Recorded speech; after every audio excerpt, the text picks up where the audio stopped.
प्रत्यक्षामध्ये राहू हा ग्रह नाहीच आहे, बरोबर.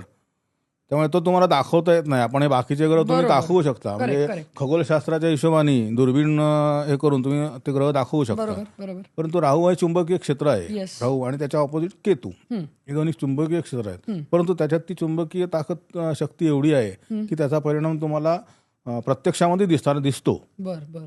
आणि असं म्हटलेलं आहे की राहू हा चंद्राला पिडतो किंवा केतू हा सूर्याला पिडतो. मग चंद्र हा मनाचा कारक आहे, हो. त्यामुळे माणसांच्या मनावरती तो काम करतो. हम्म, बरं, यंदाच्या वर्षामध्ये हा जो राहू आहे तो स्वतःच्या नक्षत्रामधून प्रवास करतोय. बर त्याचं स्वतःचं नक्षत्र आहे शततारका, बर. त्याच्यामध्येच तत्ता आहे ओके. राहू. आणि हा पूर्ण नक्षत्र त्या कुंभ राशीत असल्यामुळे तो त्या नक्षत्रामधून जेव्हा जात असतो त्यावेळेला तो जास्त बलवान होतो. अच्छा. स्वतःच्याच नक्षत्रात स्वतः आहे म्हटल्यावरती तो बलवानच असणार ना, स्वतःच्या घरात असल्यावर. कारण त्याला राशी नाही आहे राहूला, नक्षत्र मात्र आहेत. बर.